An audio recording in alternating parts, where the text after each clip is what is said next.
I was preaching at the Correction Center the other night. We were speaking on Job, 29th chapter.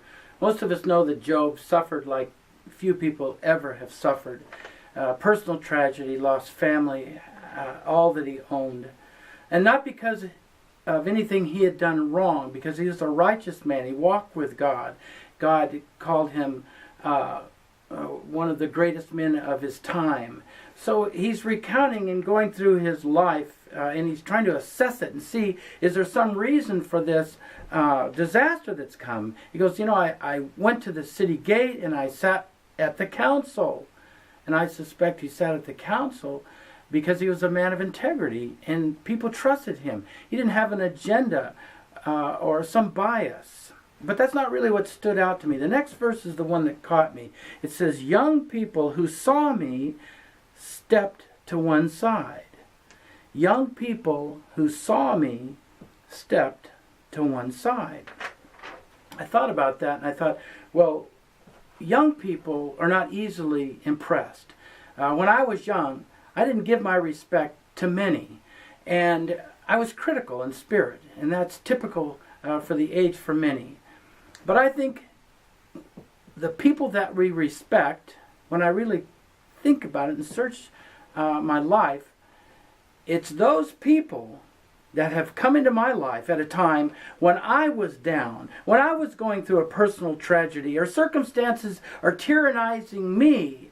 That person that stood by me when maybe others have turned their back or they're not to be found, that person I will never forget. That person is a soul. That's the person I'll defend, regardless if they do something wrong in the past, if they do something wrong in the future.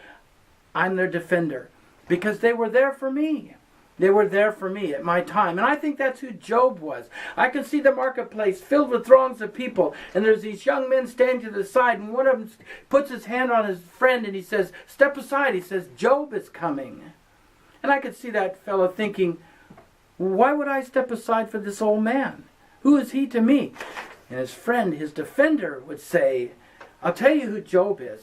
Job is the man when my father was taken ill, and we worried that he would even live. Job was on my front door, and Job was there with warm blankets. The next day, Job was on my front door, and he was there with nutritious fruits and vegetables.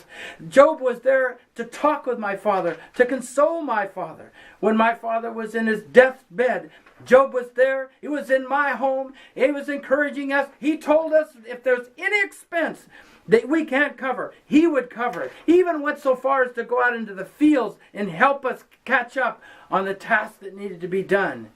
Job consoled, he cheered, he was there.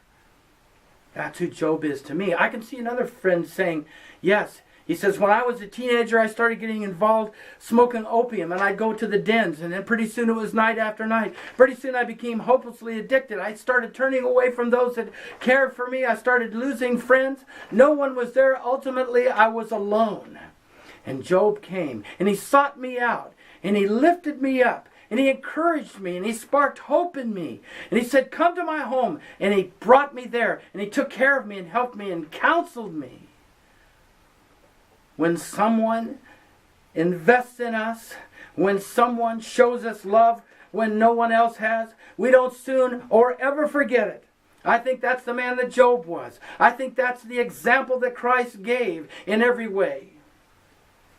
I pray somehow I can be more like that. Amen.